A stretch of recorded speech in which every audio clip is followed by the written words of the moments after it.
pa min pha sia ta hen amen. Hallelujah to pa min pha na nei tong sia lai ni.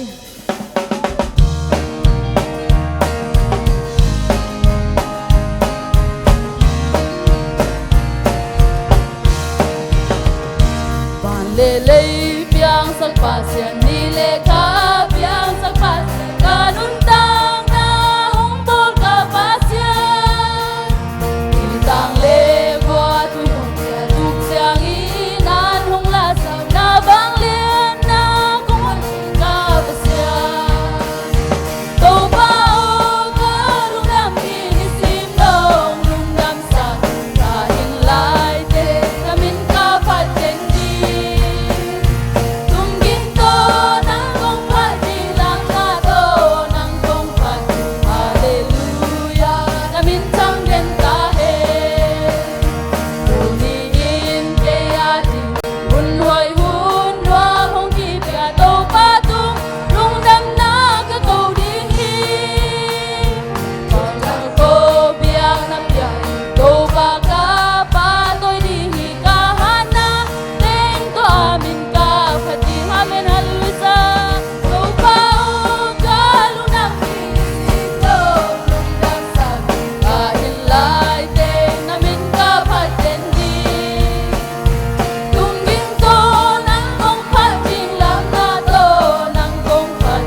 Amen.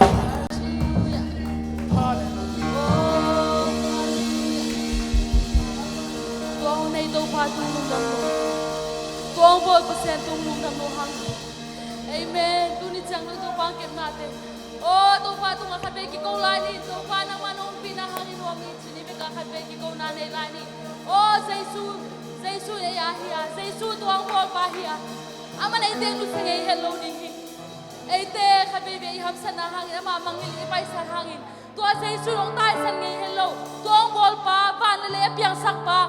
Kan hing nam kim nun ta na nei khem bo tua piang sak pa.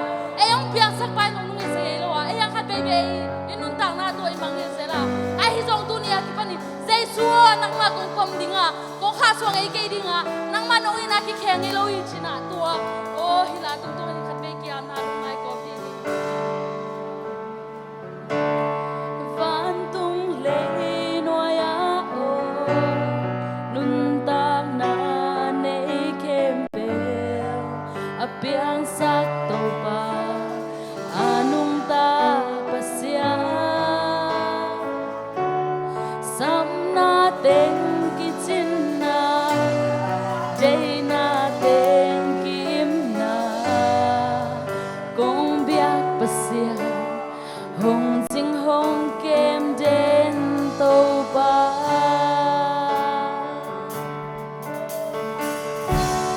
van tung le noya o nun ta na nei em pel apiang sak to pa anung ta pasya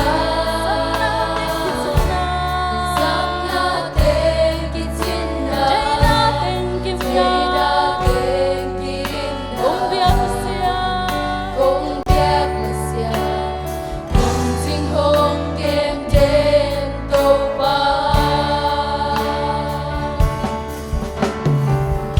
kanun na hong bo hong nei to ba nang nahi na jay na bang begin hong nang dasakit na bang begin nung tanwa dunia ki panin hong iso sem nuwa ming Jesu na kem pel te sa namin hong pateni kahu abe mate ipek pin van tung lay noy om sa kom ni van tung lay noy o nung tang na nei kem pel tua bo Jesu apiang sak to pa anung ta pasya nasap na kem pel chin na tua Jesu na day na lungko na kem pel chin na tua Jesu sunga kim hi lay tung na te ki tua sakin tua Jesu sunga na day na kem pel chin hi kong biak pasya hong jing hong kem den to pa kanun na hong bo hong nei to ba nang nahi na day na bang beki nung tanwa ming to hong isa sen noa mi to ba na kem pel te sa na min hong pa teni na hu abe mate kanun na hong bo hong nei to ba nang nahi na day na bang beki nung tanwa ming to pa hong iso sem hong iso noa ming to pa na kem pel te sa namin hong pa teni kahu abe mate namin hong pa teni kahu abe mate tua Jesu hoi ong nu sengay lo hong nei to pa ipek hem bo khut ben na to pa toy je ni imun te ka tuking ni